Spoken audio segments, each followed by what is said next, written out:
Pero para ampliar en detalles sobre las consecuencias jurídicas, penales, que esto tiene y si hay consecuencias también de parte de la familia, tenemos con nosotros a dos expertos en la materia, el destacado jurista Cándido Simón y también el destacado jurista César Amadeo Peralta, en vivo con nosotros. Buenas noches, distinguidos. ¿Cómo se sienten? Buenas noches. Un saludo para Cándido y feliz noche para todo el que esté en línea.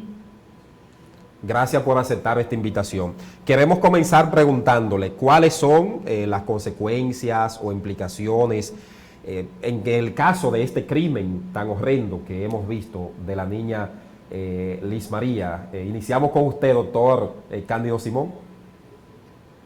Mire, primero yo pienso que ahí falta mucha información y además hay asuntos que no encajan dentro de un proceso de investigación adecuado.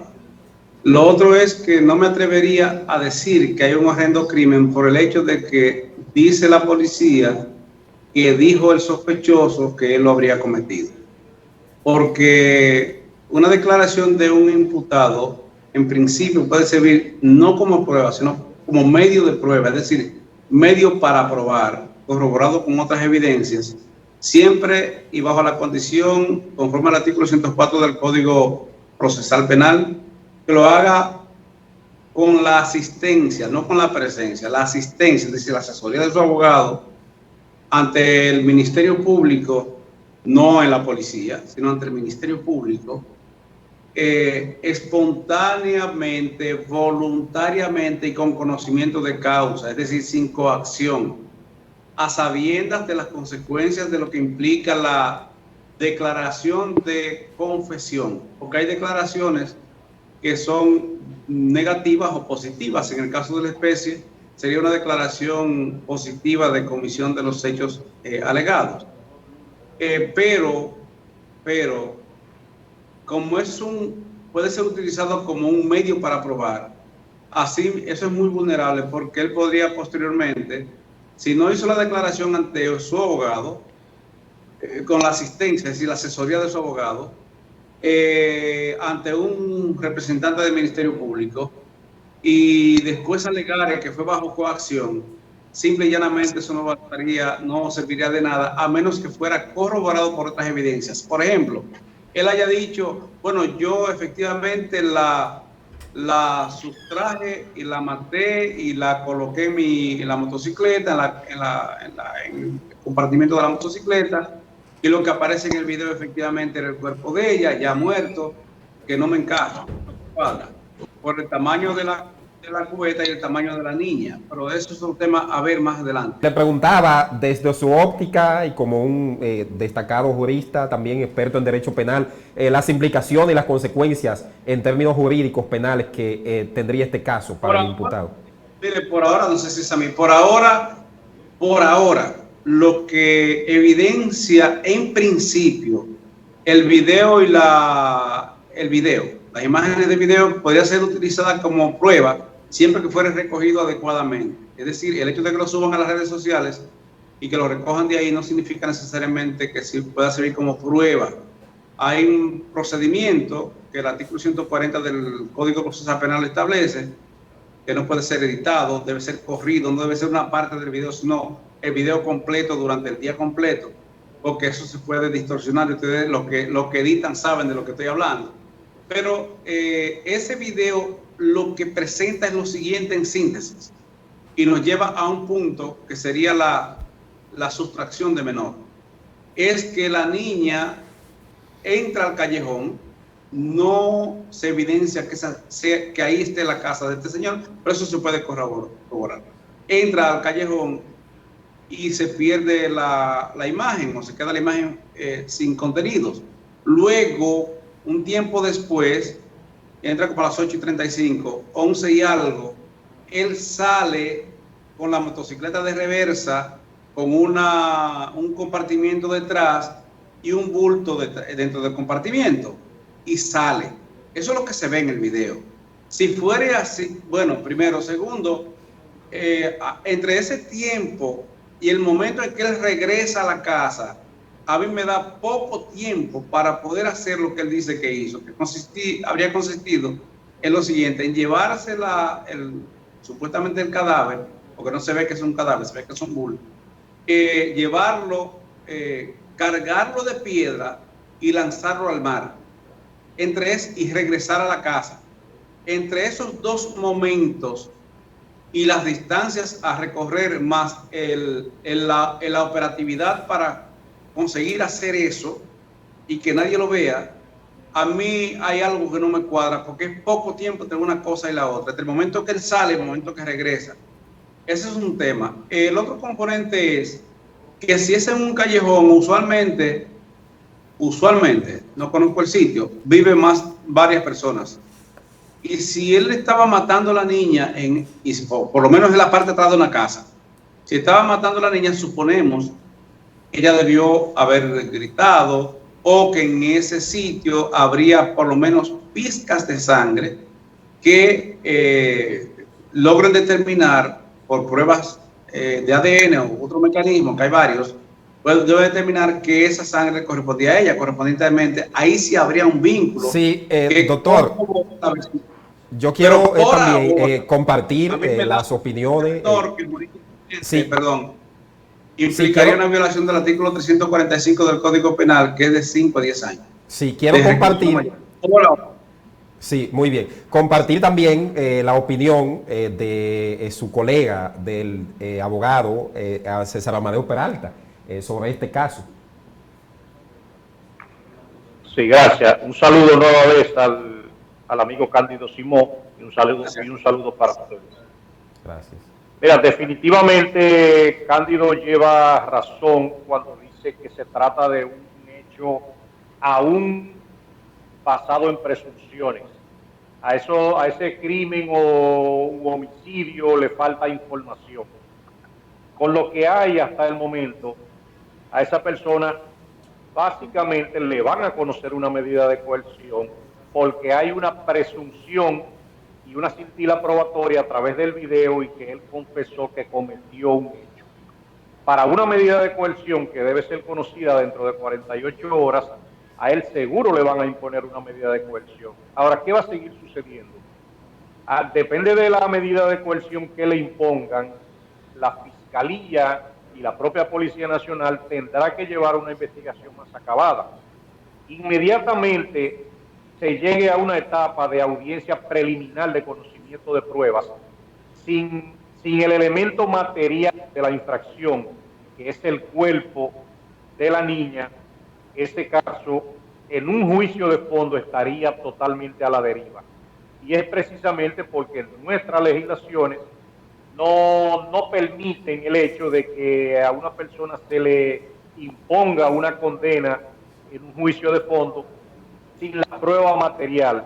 El simple hecho de que él diga yo lo hice, yo lo cometí, eso debe estar adornado de una serie de pruebas que doctor, precisamente hablando sobre eso y la falta de información que hay sobre el caso, si el cuerpo de la niña no aparece, si hasta la fecha no lo han hallado, al confeso asesino lo podrían condenar o juzgar.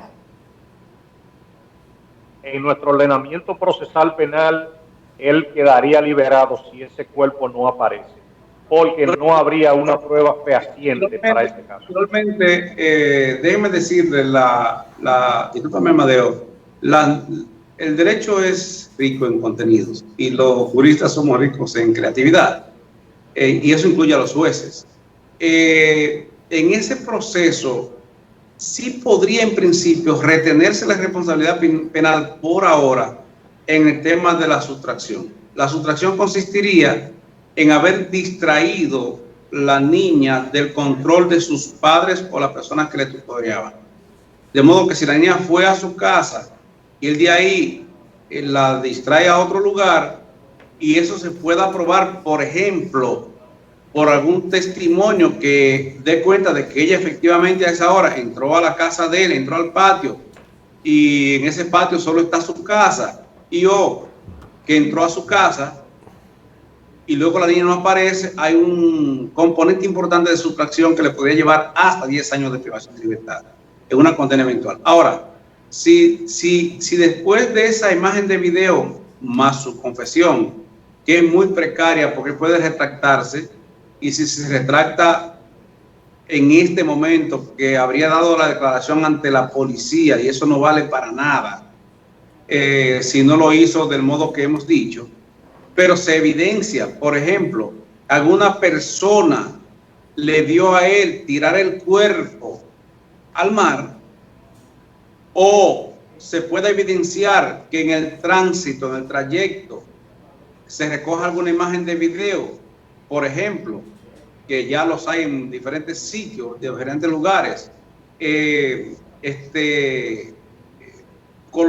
preparando el cuerpo para lanzarlo al mar, buscando las piedras, echándolo al saco, y esta es otra posibilidad que me parece que los fiscales deben y los policías investigar, por las ondas y las frecuencias. Supongamos que él tenga un equipo de celular, o la niña que fue a buscar un celular, supongamos ustedes que haya un mecanismo de establecer el trayecto de su celular y lleve del sitio donde él estaba al punto donde él dice que lanzó la niña, y esos son algunos indicios que usted los junta, los vincula, y puede ser que venga una decisión importante de sustracción por lo menos.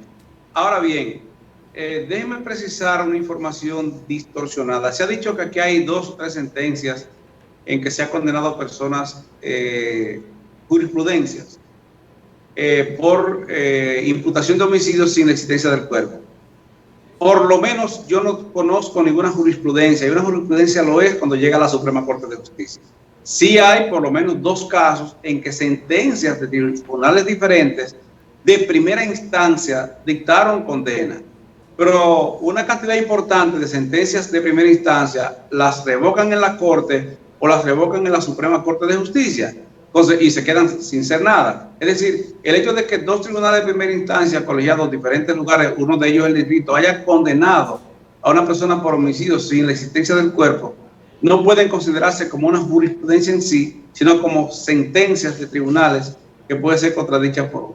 Sí, en ese orden, para el licenciado Amadeo Peralta, en caso de que el cadáver aparezca y sea juzgado entonces por el hecho, por el crimen en sí, ¿cuál sería la pena máxima? Y en ese mismo orden, también, si se ha estado hablando, si la madre tendría algún grado de consecuencias, de responsabilidad en medio de todo este proceso, por descuido o por dejadez, quizás.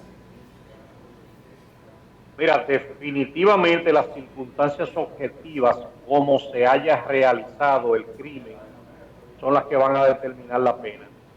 Esa persona estaría jugándose posiblemente una pena de 20 a 30 años de prisión, que lo va a determinar las circunstancias de cómo sucedieron los hechos.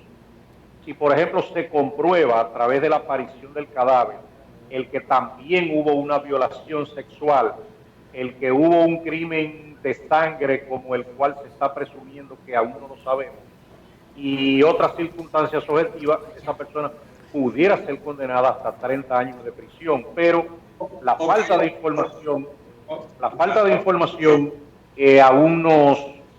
aún falta por completar hasta para emitir opiniones jurídicas.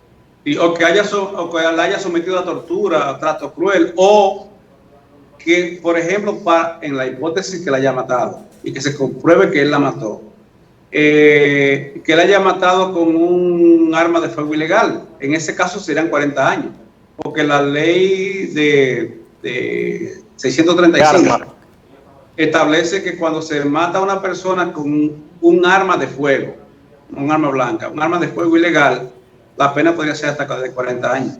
Pero todo, insisto, son hipótesis porque falta mucha información. Ahora, lo que sí es sí hay lo siguiente. Yo puse en términos de investigación criminal un tema en el escenario.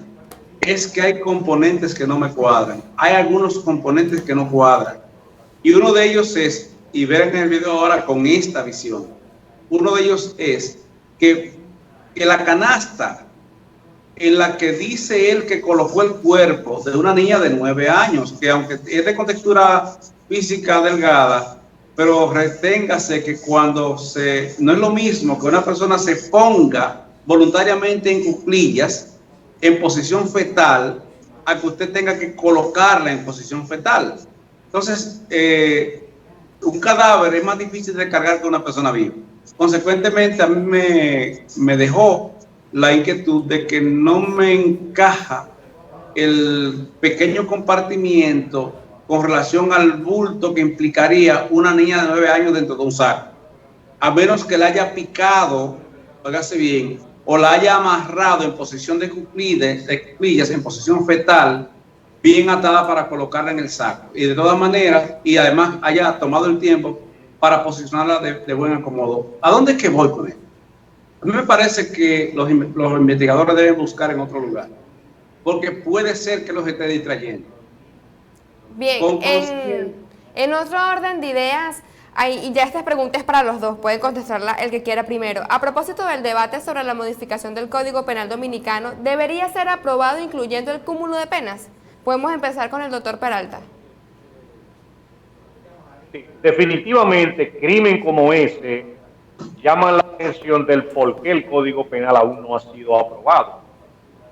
Ese Código Penal trae avances en materia delictiva, pero sobre todo en la sanción, en la pena, y es precisamente porque un imputado pudiera ser condenado hasta 60 años de prisión cuando se le computan diferentes tipos de hechos que cometió dentro de una misma situación.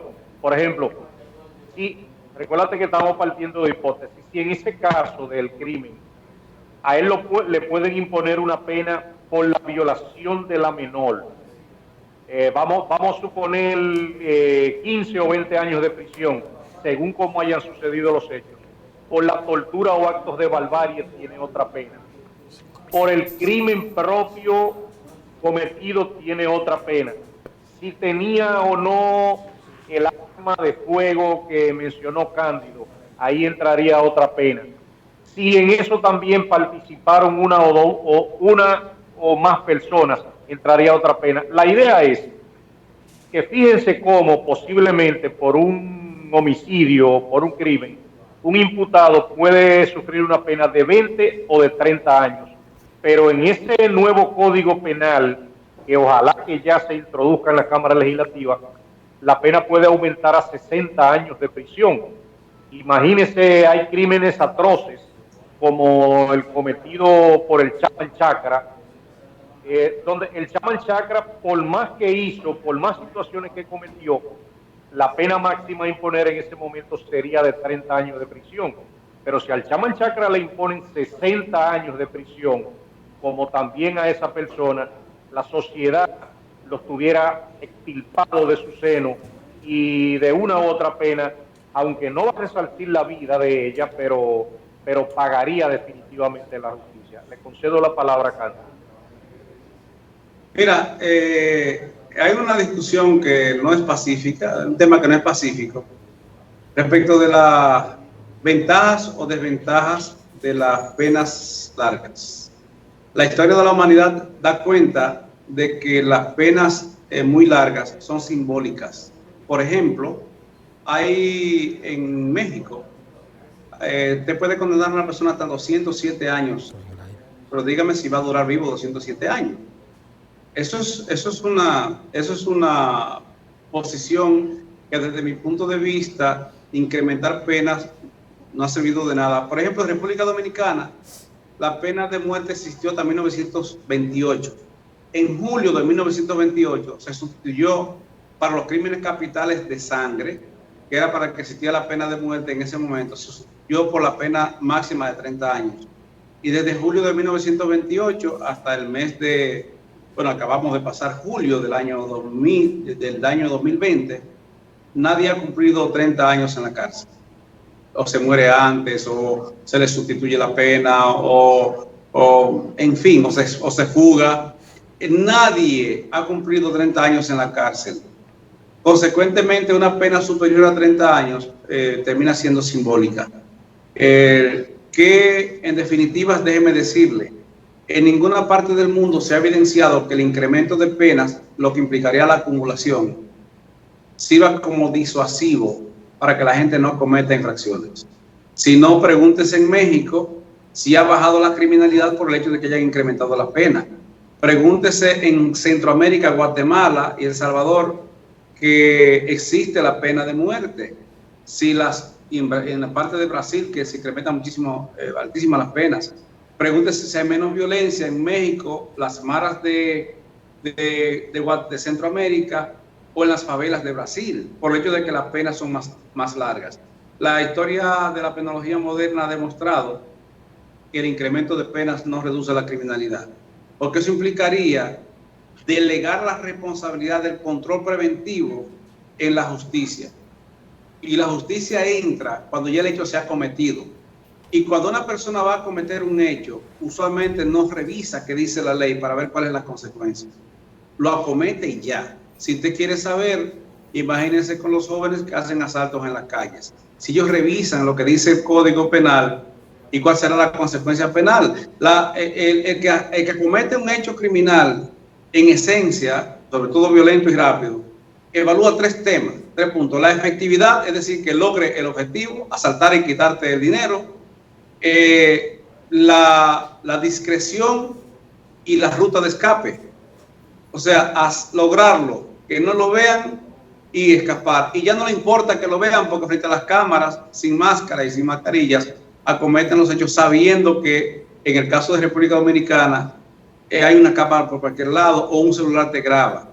Pero no se fijan en lo que dice la ley ni les interesa saberlo, porque si fuese así, entonces la pena, la crimen se redujera. Sí. Yo lo digo porque precisamente ese proyecto de Código Penal, ojalá que el Senado por lo menos se tome el tiempo de revisarlo, a propósito de que Félix Damián Olivares, el principal redactor de lo que es hoy el Código Procesal Penal, que es un jurista de mucha talla y de criterios finos respecto de la efectividad de las normas penales, ojalá que, y acaban de nombrarlo consultor jurídico del Senado de la República, ojalá que Félix convoque la doctrina para que no aprueben ese proyecto de código como está. Por lo menos nosotros hicimos un levantamiento, un grupo de juristas, y detectamos que tiene 14 componentes contrarios a la Constitución, y uno de ellos es el incremento de las penas, porque la Constitución establece que la razón de ser de la pena es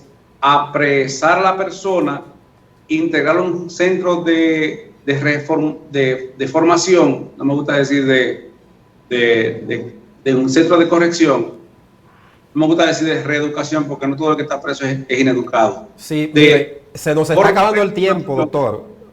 Y reintegrar los reformados. ¿Cómo te va a reintegrar a una persona a la calle reformada si lo condena a 60 años y él tiene 47? Le da 107 años, nadie dura 7 años. Termino con la información siguiente. Según la última información de la Organización Mundial del Desarrollo Humano, da cuenta de que el promedio de vida en República Dominicana es de aproximadamente 73.2 años. Sí. Si usted condena el promedio de vida en términos generales, hay gente que dura menos, otro que dura más. Promedio 73.2 años. 73 años aproximadamente. Si usted condena a una persona a 60 años y tiene 40, lo está condenando a 100, en consecuencia lo está condenando a pena de muerte. Mejor recuperen, restablezcan la pena de muerte, que no me agrada, porque no sirve para nada tampoco, en vez de incrementar penas. Yo pienso que la ruta debe ser otra, para que el Estado entre en la fase preventiva y no se concentre en la fase punitiva, porque la historia de la humanidad ha dado cuenta de que el incremento de penas y reducción de garantías no es efectivo para evitar la criminalidad. Sí, doctor, a ambos, nos quedan 2 minutos, 1 minuto para cada uno. Me tomé mucho tiempo. Sí, 1 minuto para cada uno. Hay un tema que es bastante polémico en el marco de esta discusión, de este debate de la modificación del Código Penal, que tiene más de 100 años ya obsoleto. Es el tema del aborto o interrupción del embarazo, el artículo 37 de la Constitución de la República. Ahí se establece sobre la familia, desde la concesión hasta hasta la muerte de la vida del humano, de las personas. La Constitución no prohíbe el aborto, protege la vida. Protege la vida, ok. En caso de que se apruebe la normativa o que sea sancionada tanto en la Cámara de Diputados como en el Senado de la República, ¿podría ser aprobada esta iniciativa, esta pieza legislativa, excluyendo las 3 causales del aborto que se han planteado para dejarle esa brecha a las mujeres y posteriormente conocerlo en una ley especial, como han planteado algunos sectores? Pueden compartirse las respuestas. Iniciamos con usted, doctor Amadeu Peralta. Gracias. Definitivamente, el tema del aborto, si es lo que causa la controversia para la aprobación de ese nuevo código y su readecuación y actualización, ese tema del aborto puede ser válidamente transferido a una ley especial. Nosotros tenemos una ley de armas, tenemos una ley de un código del menor, tenemos muchos tipos de leyes especiales, una ley de lavado de activos, de todo tipo. Nada impide que ese tema pueda ser transferido a una ley aparte. Definitivamente República Dominicana necesita de que su sistema jurídico sea actualizado. Un código penal de 136 años de vigencia ya no es útil para República Dominicana. Imagínate, por ejemplo, en materia de estafa, el que no importa qué cantidad de dinero tú te robes o estafes, la pena máxima son 2 años. Hay que buscar adornos dentro del mismo código o de otras leyes para aumentar una pena, a ver de qué manera le puede ser disuasiva al infractor. Pero de igual modo, necesitamos un nuevo código penal que inclusive contemple dentro de su ordenamiento jurídico el tema hasta de los autosecuestros, que eso no existe. La realidad, por ejemplo, de un autosecuestro se da y ha pasado varias veces en el país, y actualmente eso es solamente un chiste de mal gusto frente a la sociedad. Eso no está ni siquiera penalizado, como tampoco está penalizado el tema del sicariato. Pero así hay muchas disposiciones nuevas que ese código penal traería, que serían de gran avance para el nuevo ordenamiento. Y el tema del aborto, si este es el tema de discusión, vamos a ponerlo aparte y vamos a seguir hacia adelante. Sí, doctor Simón. Mira, ese código nuestro es el código francés de 1810. En el 2010 ese código cumplió 200 años y estamos en 2020, son 210 años. Porque fue traído aquí por los haitianos en francés. Y es un código que viene de Francia, donde se aprobó en el 2010 y fue traído íntegro y traducido, mal traducido por cierto, en parte, e incorporado como tal. De manera que no es de tan poco tiempo, de 200 y pico de años. De manera que hay que adaptarlo, pero hacerlo moderno, no un código viejo, un código viejo con letras nuevas, con tipos penales nuevos, que se concentra en incrementar penas, pero no incorpora leyes, tipos especiales. Por ejemplo, el lavado de activos, el narcotráfico lo deja por fuera. La pena de prisión por derecho a la expresión lo deja por fuera. O sea, la ley 6132 sobre libertad de expresión, que tiene sanciones penales contra ustedes los periodistas, lo deja por fuera. Códex significa complemento de leyes. Consecuentemente, ese código, una de las falencias que tiene es que no incorpora tipos penales modernos, sino que lo que hace es centrarse sobre lo mismo e incrementar penas fundamentalmente. De manera que en vez de sacar tipos penales, lo que deben es incorporarle, primero. Segundo, esa es una hipocresía de mal gusto, no lo digo de Amadeu, de que van a dejar por fuera el tema del aborto. Señor, el tema del aborto está sancionado en República Dominicana, hay muchísimo. Desde 1810, ese código vino aquí, fue aprobado ya en 1810, pero posteriormente traído aquí. Ese código tiene, sanciona el aborto con tipos penales, no solo a cargo del médico, la enfermera, sino también de la mujer que lo practica. Ahora bien, Amadeu, tú que sabes más de jurisprudencia y de estas cosas que yo, ¿cuántas sentencias de aborto hay en el país? Ninguna. No hay una sentencia que haya llegado a la Suprema Corte de Justicia de 210 años que tiene el código con el tema del aborto. Se nos acaba el tiempo. Todos practican aborto. Yo lo que digo es que las leyes deben nutrirse de realidades y ese tema ha distraído el fondo del proyecto de código, que honestamente es pésimo. Es un código penal del enemigo, que es una doctrina penal moderna que considera a los sospechosos de infracciones como enemigos de la sociedad y consecuentemente los excluye. Un código penal moderno debe ir a tono con la Constitución, que considera que la razón de ser de la pena es recuperar las personas y reintegrar las reformadas, para no perder una persona más aunque haya cometido una infracción. Bueno, muchísimas gracias a ambos. Ojalá que no prueben eso, sí, y que no se concentren más en el tema del aborto, porque el aborto está prohibido aquí en República Dominicana del año 2010 y sin embargo no hay una sola sentencia condenatoria del aborto, porque la sociedad mira hacia otro lado y todos los días se practican abortos en el país. Ese es un tema que deben dejárselo a la ciencia. Discúlpenme ustedes, la Constitución no prohíbe el aborto, protege la vida y dice que la vida existe a partir de la concepción. Dejen que la ciencia médica diga a partir de cuándo hay concepción, porque el hecho de que fecunde un espermatozoide de un óvulo no significa que haya concepción. Eso a partir de un tiempo determinado, y es a partir de la concepción que la Constitución protege la vida, no es que prohíba el aborto. Yo pienso que es un tema de entendimiento de la ciencia médica. Se nos acaba el tiempo, doctor. Doctor Simón, gracias, como siempre, bastante desmenuzado, al igual que el licenciado César Amadeo Peralta. Gracias a ambos por haber aceptado esta invitación para debatir el tema de las consecuencias jurídicas penales del el crimen, el asesinato, la violación de la niña Liz María, y también el debate del Código Penal Dominicano. Un abrazo a ambos. Gracias. Gracias. Gracias. Gracias a ustedes también, amigos, por habernos acompañado.